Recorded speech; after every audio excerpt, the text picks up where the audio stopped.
नमस्कार। आज की चर्चा का विषय बिहारी रत्नाकर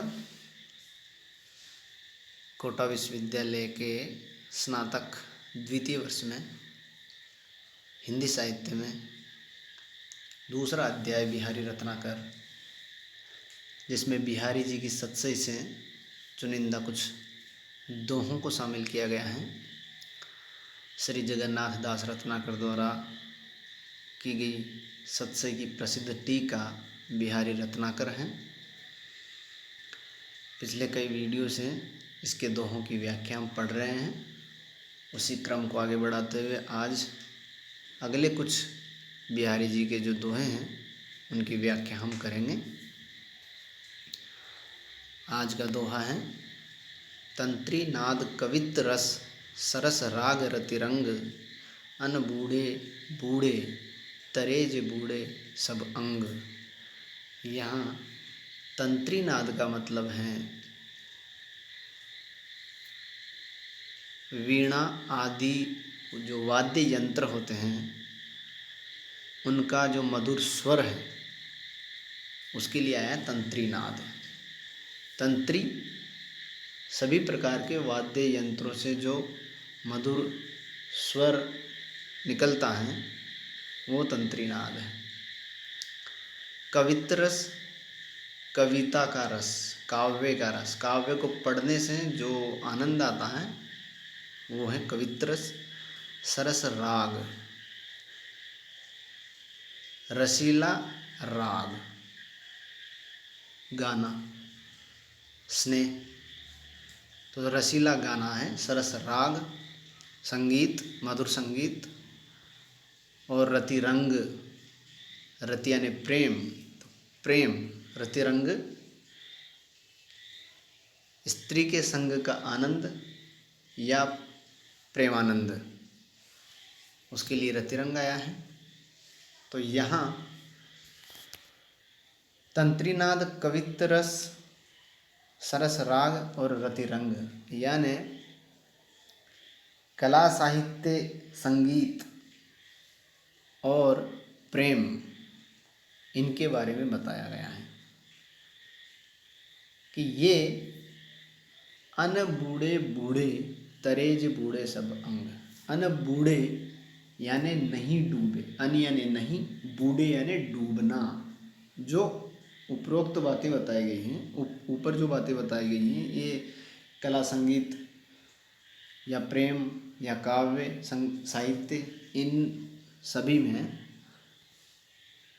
जो व्यक्ति इनमें नहीं डूबता है, यानी इनमें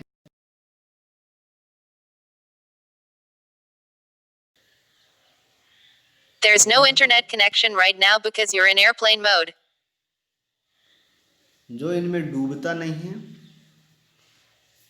वो बूढ़े, बूढ़े यानी डूब जाता है, यानी नष्ट हो जाता है। यहाँ अनबूढ़े और बूढ़े शब्द एक साथ आए हैं। अनबूढ़े यानी नहीं डूबना, बूढ़े यानी डूब जाना। जो इनमें नहीं डूबता है वो डूब जाता है। तो यहाँ एक विरोधात्मक बातें हैं। अनबूढ़े बूढ़े तरेज बूढ़े सब अंग, शब्दार्थ इस प्रकार हैं, जो नहीं डूबता वो तो डूब जाता है, और वो तर जाते हैं जो सब अंगों सहित इसमें डूबते हैं।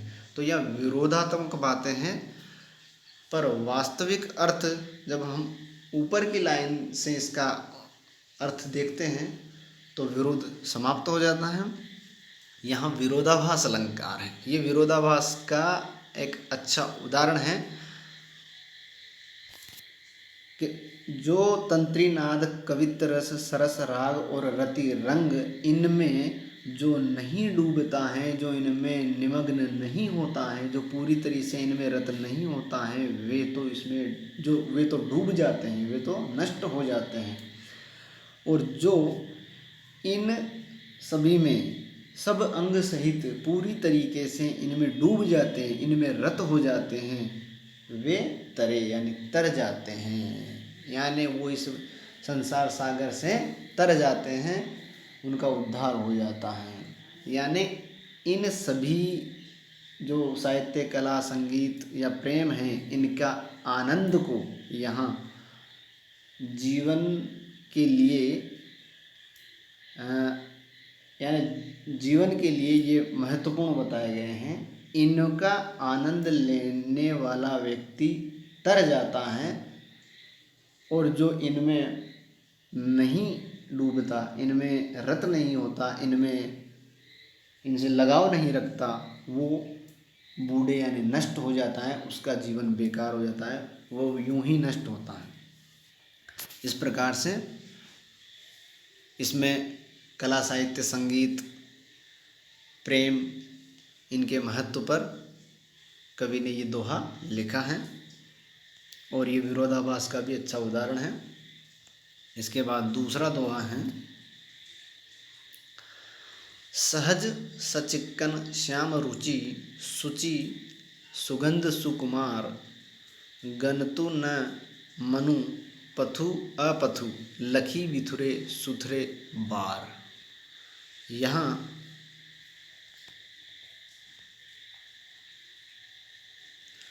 सहज सचिक्कन का मतलब स्वभाव से ही चिकने, सचिक्कन यानी चिकने, श्याम रुचि यानी काले, काले रंग वाले, सुचि यानी स्वच्छ, अमल,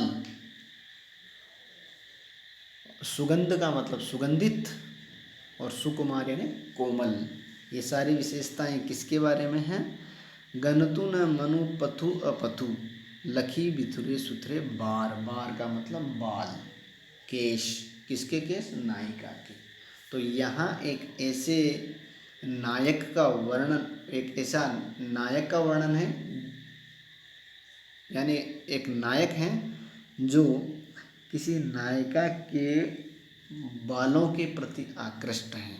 यानी कोई नायिका है जिसके बाल इतने सुंदर, स्वच्छ, कोमल, चिकने हैं कि नायक उनके बालों के ध्यान में ही लगा रहता है, उस नायिका में ही मग्न रहता है। तब उसका कोई मित्र नायक को समझाता है कि तुम गलत मार्ग पर जा रहे हो, तुम्हें अपने कुल रीति का भी ध्यान करना चाहिए। तब नायक ये कथन कहता है जो इस दोहे में है, वो किसी उस नायिका का और उसके बालों का वर्णन, उसकी बालों की जो विशेषताएं हैं उनके बारे में बता रहा है। सहज सचिक्कन यानी उसके बाल बिल्कुल चिकने हैं। श्याम रुचि काले रंग के हैं, श्याम रंग के हैं। सुचि शुचि यानी स्वच्छ हैं, अमल हैं।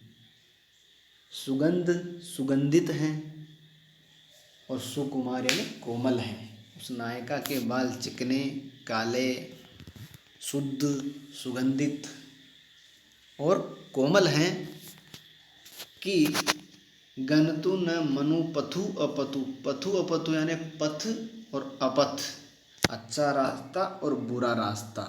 गनतु यानी नहीं गिनता, गनतु न नहीं गिनता, मनु यानी मेरा मन, लखिया देखकर, बिथुरे यानी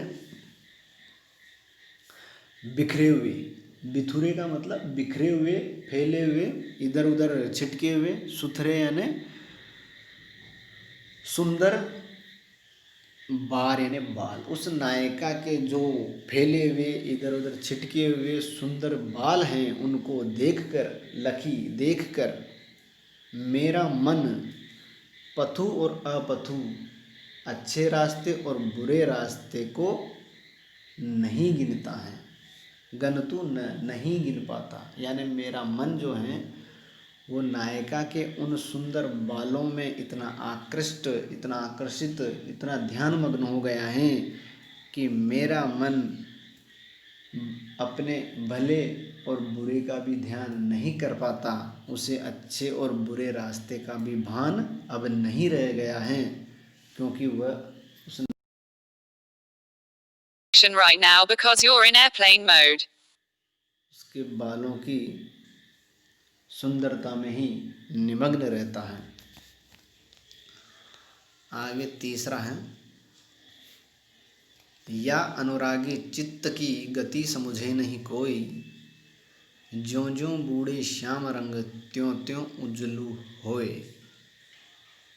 यहाँ अनुरागी चित्त यानी प्रेमी मन, अनुराग रखने वाला मन, गति यानी गति चाल, समझे नहीं कोई। ज्यों ज्यों बूढ़े श्याम रंग, श्याम रंग में श्लेष है। श्याम का मतलब कृष्ण भी होता है, श्याम का मतलब काला भी होता है। तो श्याम रंग का मतलब कृष्ण प्रेम और काला रंग दोनों के लिए यहाँ श्लेष का चमत्कार है। ज्यों ज्यों त्यों त्यों उज्ज्वल हुई, उज्ज्वल यानी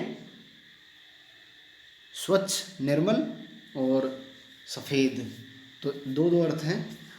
लेकिन नीचे की लाइन जो है, ज्यों ज्यों बूढ़े श्याम रंग, जैसे जैसे काले रंग में डूबते हैं त्यों त्यों उज्ज्वल हो, उतने ही ज़्यादा उज्ज्वल यानी सफ़ेद होते जाते हैं, स्वच्छ होते जाते हैं। तो काले रंग में डूबने से तो काला होना चाहिए, लेकिन यहाँ स्वच्छता का वर्णन है, तब यहाँ भी विरोधाभास अलंकार है, क्योंकि यहाँ सिर्फ विरोध का आभास है। जब ऊपर की लाइन का अर्थ करेंगे तो विरोध समाप्त हो जाएगा, इसलिए यहाँ भी विरोधाभास का चमत्कार है।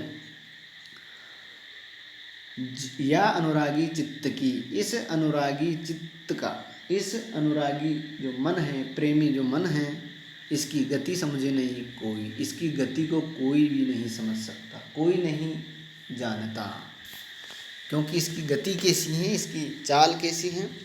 ये प्रेमी मन जितना भी, ज्यों ज्यों बूढ़े श्याम रंग, जितना ज़्यादा श्याम रंग में डूबता है, कृष्ण के प्रेम में जितना ज़्यादा ये निमग्न होता जाता है, त्यों त्यों उज्ज्वल हो, त्यों त्यों ही मन जो है वो निर्मल होता जाता है। तो ये बात सही है, विरोध समाप्त हो जाता है, क्योंकि जितना व्यक्ति कृष्ण प्रेम में निमग्न होता जाएगा उसका मन उतना ही निर्मल हो जाएगा, उतना ही वो उसका मन जो है वो प्रेमी होता जाएगा। इस प्रकार यह विरोधाभास का चमत्कार है और अच्छा, बहुत अच्छा दोहे हैं, ये सरल हैं। अब आगे अगले दोहे हम अगले वीडियो में पढ़ेंगे। आप इनका दोहरान करते रहें, इनके शब्दार्थों को देखते रहें, ताकि आपके लिए ये आसानी से समझने योग्य हो जाए। तब तक के लिए धन्यवाद।